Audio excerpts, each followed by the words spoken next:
Hello friends, कैसे हैं आप लोग। आज हम लोग फिर एक दूसरे टॉपिक पे आ गए हैं। इलेक्ट्रिसिटी का ही एक टॉपिक है करंट, इलेक्ट्रिक करंट।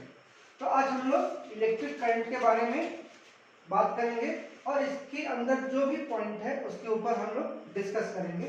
तो चलिए हम लोग देखते हैं कि इलेक्ट्रिक करंट होता क्या है। पहले इसका डेफिनेशन देखते हैं, फिर आगे हम लोग पढ़ाई करेंगे। तो सबसे पहले तो क्या है, इलेक्ट्रिक का मतलब क्या होता है। इलेक्ट्रिक का हिंदी होता है विद्युत, और करंट का मतलब आप लोग जानते ही हैं धारा। तो क्या इसका हिंदी हो गया विद्युत धारा। तो विद्युत धारा क्या है कि it is the potential difference between the ends of the wire which makes electric charge और current to flow in the wire. तो वायर कैसा होना चाहिए, कंडक्टर होना चाहिए जो कि उस करंट को फ्लो कराए। तो एक और इसमें देखने का है कि करंट फ्लो कैसे होता है, किस पोटेंशियल से किस पोटेंशियल की होता है। तो हमेशा करंट का फ्लो हायर पोटेंशियल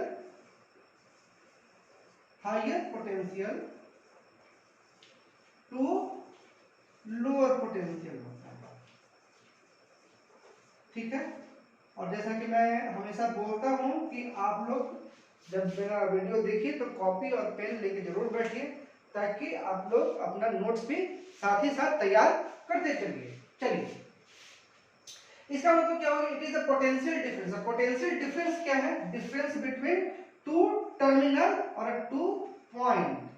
यानी टू टर्मिनल क्या हो गया, पॉजिटिव टर्मिनल, और दूसरा क्या हो गया, नेगेटिव टर्मिनल।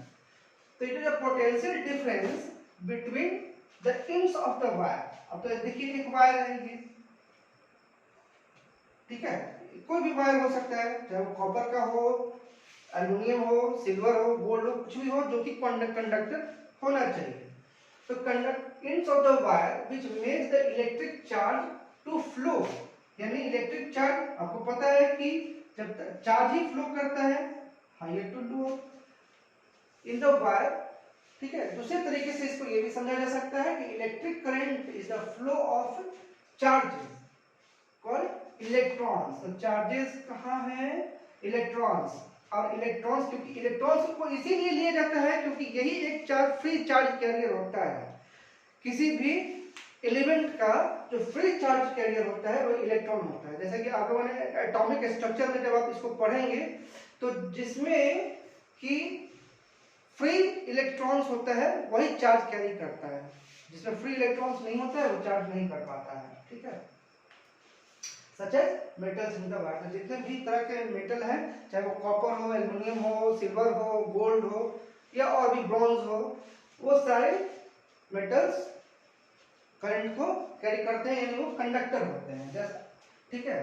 अब ऐसा यूनिट ऑफ करंट क्या है, एम्पियर, जिसको कि कैपिटल ए से डिनोट करते हैं। करंट का फॉर्मूला क्या है, कैसे हम लोग करंट निकालेंगे, तो इसको डिनोट कैसे करते हैं, कैपिटल आई से, और इसका फॉर्मूला क्या है, Q by T. Means Q means charge, ठीक है, और T मीन्स टाइम। यानी अगर हम लोग यूनिट करंट निकालना होगा तो कैसे निकालेंगे, अगर यूनिटी, तो 1 ampere current is equal to charge carried from one point to another in a particular time interval। तो पर्टिकुलर टाइम इंटरवल यहाँ पे ले सकते हैं। जैसे हम लोग यहाँ पे टाइम को किस चीज में लेते हैं, तो सेकंड में लेते हैं। Time should be in second because charge का फ्लो बहुत ज्यादा होता है, स्पीड ऑफ लाइट के हिसाब से होता है। Means means speed, velocity of electricity is equal to the velocity of light, ठीक है। तो यहाँ पे हम लोग क्या करते हैं, करंट निकालते हैं। मींस करंट निकालने का मतलब क्या हो कि आप मैग्नीट्यूड ऑफ करंट निकाल रहे हैं। मैग्नीट्यूड मींस उसका कितना मैग्नीट्यूड है, कितना उसमें पावर है। तो magnitude of electric current in a conductor is the amount of electric charge passes, sorry यहाँ पे पैसिव लिखा गया है, passes through a given point of a conductor in 1 second. ठीक है, तो ये unit magnitude of electric current इस तरह से हम लोग इस फॉर्मूला से निकाल सकते हैं। ठीक है,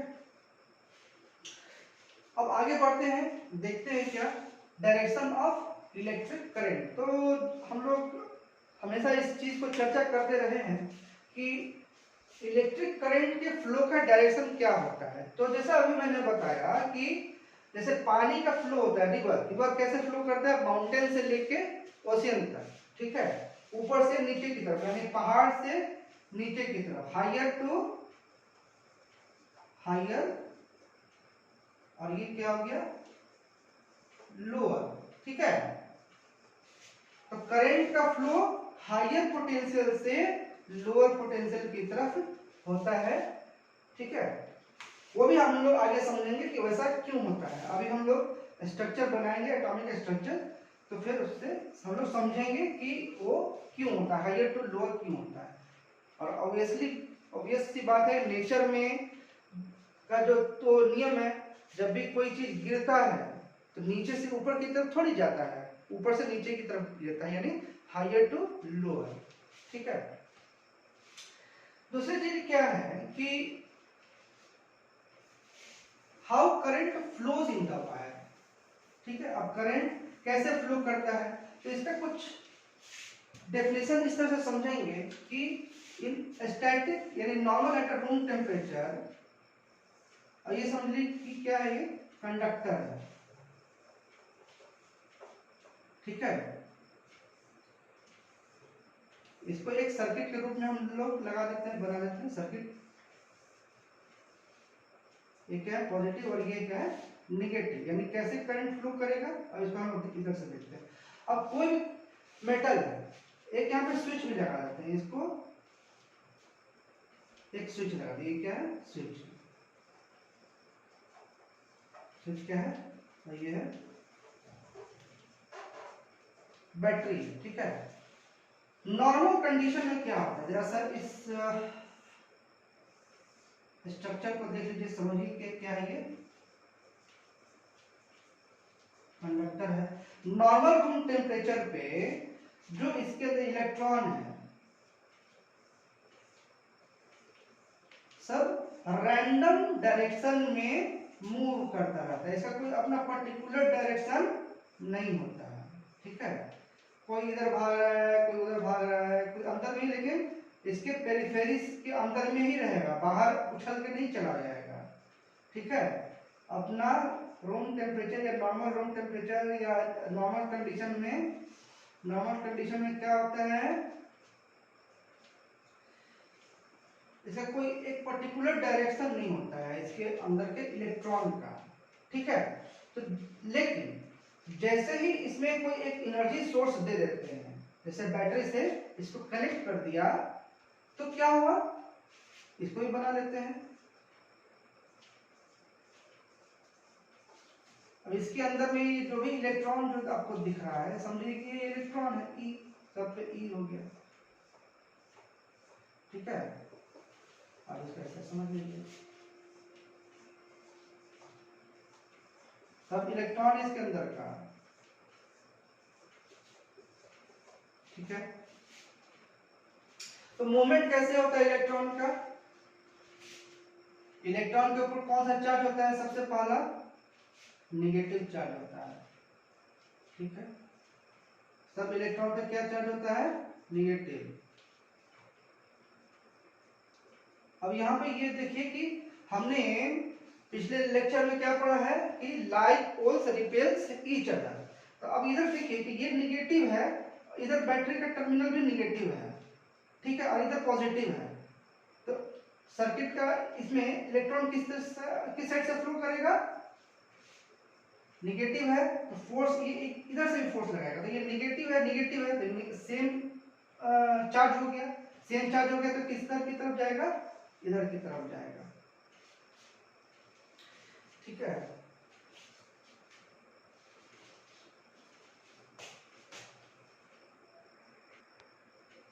ठीक है, देखिए कैसे फ्लो कर रहा है, डायरेक्शन ऑफ इलेक्ट्रॉन फ्लो। तो तो ये निगेटिव टर्मिनल है, यानी निगेटिव चार्ज इधर है, इसके ऊपर भी निगेटिव चार्ज है इलेक्ट्रॉन्स के ऊपर, तो क्या होगा निगेटिव निगेटिव क्या करेगा रिपेल करेगा, रिपेल करेगा तो क्या होगा इंटरनली इलेक्ट्रॉन का फ्लो इस डायरेक्शन से इस डायरेक्शन में होगा। लेकिन कन्वेंशनली जो हम लोग देखते हैं तो कन्वेंशनल होता है वो क्या होता है पॉजिटिव टू निगेटिव होता है, ठीक है। तो इस चीज को आपने समझ लिया। इसके बाद हम लोग क्या देखेंगे कि करंट को हम लोग मेजर कैसे करते हैं। पिछले क्लास में हम लोगों ने देखा था कि वोल्टमीटर के बारे में हम लोगों ने पढ़ा था। अब इसमें हम लोग करंट को कैसे मेजर करेंगे। तो करंट को मेजर करने के लिए हम लोग क्या लगाते हैं एमीटर, ठीक है। एमीटर लगाते हैं, क्या होता है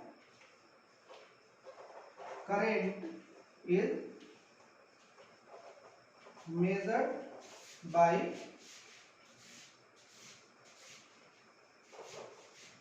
ammeter, ठीक है। तो कैसे होगा एमीटर कैसे कनेक्ट करेंगे। सबसे पहले तो एक सर्किट हम लोग बना लेते हैं,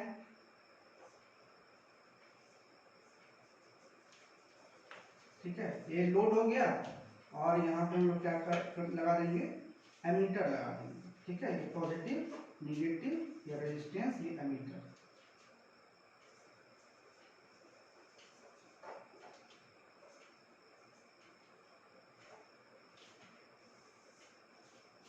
ये करंट आई ये फ्लो कर रहा है, ठीक है।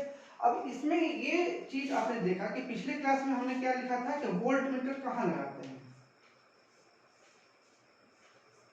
वोल्ट मीटर को हम लोग लगाते हैं पैरेलल में, लेकिन एमीटर को हम लोग कहाँ लगाते हैं सीरीज में लगाते हैं। तो जैसा कि मैंने पिछले बार बताया था कि वोल्ट मीटर क्यों पैरेलल में लगाया जाता है, क्योंकि इसका इंटरनल रेजिस्टेंस काफी ज्यादा होता है, इसीलिए इसको हम लोग पैरेलल में लगाते हैं ताकि ये पूरे सर्किट के वोल्टेज या करंट को अफेक्ट नहीं कर सके। लेकिन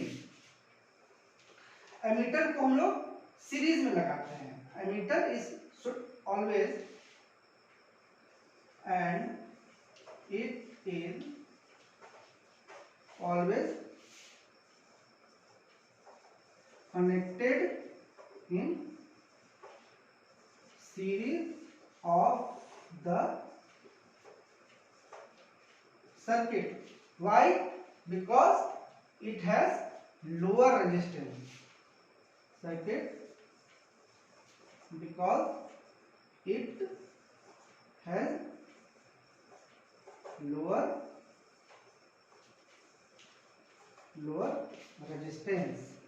तो लोअर रेजिस्टेंस होने से क्या फायदा हुआ कि अगर इसको सीरीज में कनेक्ट किए तो क्या होगा रेजिस्टेंस लो है तो इसके सर्किट पे जो लोड होगा वोल्टेज का और करंट का वो अफेक्ट नहीं करेगा। लगभग ये लोअर ये मान के चलिए कि मिनिमम लगभग जीरो रेजिस्टेंस आता है, जीरो इंटरनल रेजिस्टेंस, ठीक है ना। लोअर इंटरनल रेजिस्टेंस लिख लीजिए, लोअर इंटरनल रेजिस्टेंस।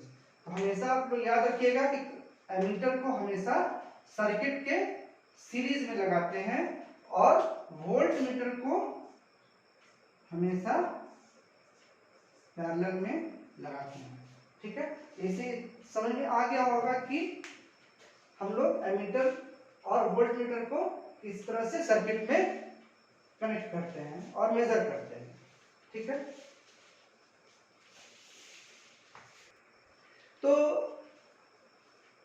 मुझे उम्मीद है कि ये जो टॉपिक हम लोगों ने लिया है करंट, इलेक्ट्रिक करंट और उसके बारे में जो हमने पढ़ा है वो आप लोगों को अच्छे तरीके से समझ में आ गया होगा। आपका जो भी कॉन्सेप्ट होगा वो क्लियर हो गया होगा।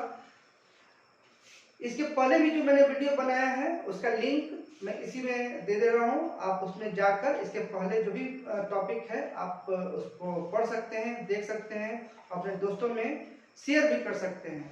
तो इसको अगर ये हमारा टॉपिक आज आप लोगों को अच्छा लगा, समझ में आया, तो इसको लाइक कीजिए, सब्सक्राइब कीजिए और ज़्यादा से ज़्यादा अपने दोस्तों में शेयर कीजिए ताकि और भी हम लोग नए वीडियो बनाते रहें, अपलोड करते रहें, ताकि आप लोग को भी घर बैठे जितने भी टॉपिक्स हैं फिजिक्स के आपको घर बैठे बैठे ही मिल जाए फ्री ऑफ कॉस्ट। आपको न कहीं जाना है, न कहीं ट्यूशन फी देना है, कुछ नहीं करना है, बस आपको लाइक और सब्सक्राइब करना है।